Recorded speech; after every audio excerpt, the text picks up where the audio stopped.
Another Trump rally, more attacks from former President Donald Trump on immigrants. Here he was earlier today in New Hampshire. They're poisoning the blood of our country. That's what they've done. They poison mental institutions and prisons all over the world, not just in South America, not just the 3 or 4 countries that we think about, but all over the world. They're coming into our country from Africa, from Asia, all over the world. They're pouring into our country. Let's discuss more now with CNN senior political analyst and senior editor at The Atlantic, Ron Brownstein, and NYU history professor Ruth Ben-Ghiat. She's the author of the book Strongmen, Mussolini to the Present. Guys, thanks to both of you. Ruth, I'm glad to have you back on the program. Let me start with you. You've studied fascist rhetoric, autocrats, authoritarian leaders. You and I have talked about this subject many times. What was your reaction when you heard what Trump had to say earlier today? This is fascist rhetoric. The worries about polluting the blood of the superior race go as a standard of Nazism. It's not just the Nazis, it's also fascists in Italy. Mussolini literally talked about killing rats, to go back to Trump's use of vermin in an earlier speech. He talked about killing rats who were bringing infectious diseases and communism into Italy. So, this is fascist rhetoric, and he's using it for a very precise purpose. But we also want to, ask why he's using it now so often. And unfortunately, the Trump campaign's made it very clear what they want to do to immigrants, mass deportations, mass detentions, likely abuses and violence in those operations. And, dehumanizing immigrants, which is what this language does, is a way to get Americans prepared now to accept these repressions later on. That's what's so terrible, and that's also another thing that's so fascist about this. Ron, help us look at the big picture here, if you can. Obviously, there are the electoral concerns. For the Republicans, it's hard to imagine swing voters in places like suburban Philadelphia or Michigan, Wisconsin, gravitating to this kind of language after they've already rejected it before. This is something that has hurt Trump in previous elections. Why do you suppose, as Ruth was saying, he keeps going back to this? He's been doing this a lot lately out on the campaign trail. Yeah, well, first of all, it's great to be on with both of you. And like many people in the U.S., I've learned a lot on these issues in the last few years from Professor Ben-Ghiat. So I'm really glad to be here with you. Look, the big picture is that the U.S. faces a situation that I believe we have not been in since arguably the 2 decades before the Civil War. You really have to go back, I think, to John Calhoun's dominance, the South's dominance in the Democratic Party in the 1840s and 1850s, to look at the last time the dominant faction in one of our 2 parties was not committed to American democracy as we have understood it and practiced it throughout our history. And this is an extraordinarily challenging and in many ways ominous situation for the country, whatever happens in the 2024 election.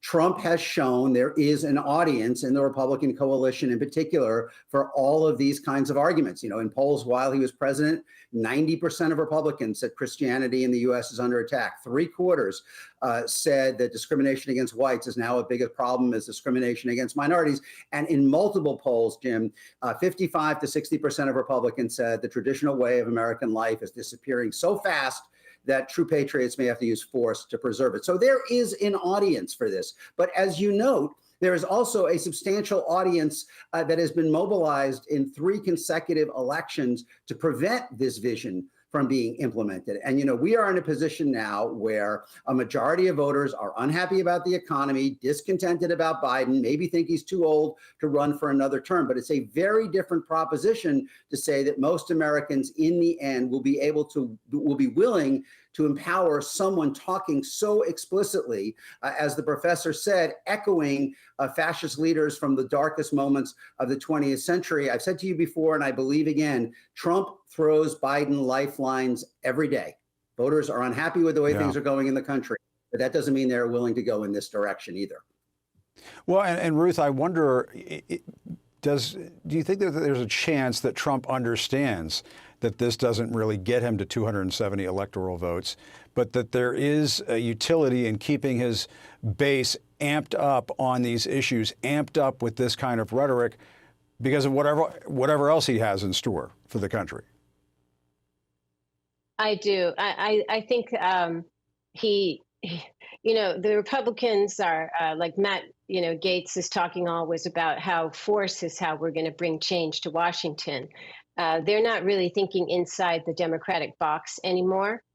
And he's more concerned, which he has been since 2015, he's just hugely accelerating it now, with re-educating Americans to want violence, to be okay with violence. And before, he managed to make January 6th into a patriotic event. Now he's dehumanizing targets that will be people who will be the state enemies, who are already state enemies in Trump 1.0. But now it's a whole other scale. I do want to tell your viewers that if anyone who thinks this isn't going to bother them because they're not an immigrant, they're not going to stop with immigrants. I'm quite concerned that he is mentioning what he calls mental institutions and prisons so often. In another speech, he actually talked about, the need to expand psychiatric institutions to confine people. And he mentioned Special Prosecutor Jack Smith as someone who should end up in a, quote, mental institution. This is what fascists and especially communists used to do to critics. They used to put people who didn't believe in the propaganda of the state or who were troublemakers into psychiatric institutions. So the kind of swath of people, the amount of people who are going to be targeted certainly doesn't stop with immigrants. Yeah. And Ron, I mean, today, Trump also vowed to investigate prosecutors. I mean, as Ruth was just talking about Jack Smith there, indemnify police officers as they crack down on crime. He called January 6th prisoners, quote, hostages again. And he went out of his way to say that people are going to start leaving the country in droves if he gets elected. It's almost as if he has this sort of crisis scenario that he is going to bring about in this country. It's playing out in his head, and he's sharing that vision with his supporters. Well, when he was president, I often said that he governed as a wartime president for Red America, with Blue America rather than any foreign country as the adversary. And you see that even more explicitly this time. In our Atlantic special issue on his second term, I wrote, you could look at the variety of plans we've been talking about some of them that he's put forward that would involve projecting federal forces into blue states and cities. He's talking about mass door-to-door deportation. He's talking about rounding up the homeless. He's talking about sending the National Guard into blue cities in unspecified ways to fight crime and restore order. And some people around him have talked about invoking the Insurrection Act against protests. So, I mean, what we're talking about is someone who sees himself as using national power to advance factional ends, to impose the agenda that is settling over red states onto blue states and cities, whether that's on voting, whether that's on LGBTQ rights, whether that's likely on abortion. And in many cases with the use of force behind it. So we are, as you've been saying, we're seeing an escalation of this.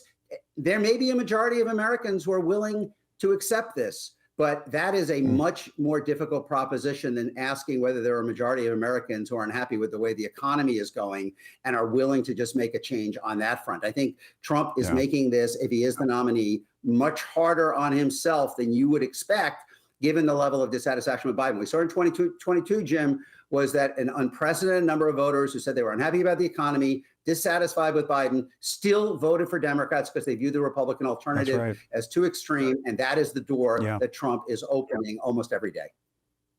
Yeah. Fascinating discussion. I wish we had more time. We'll get back to this issue again and again. But in the meantime, Ron and Ruth, thanks so much for your time this evening. Really appreciate it.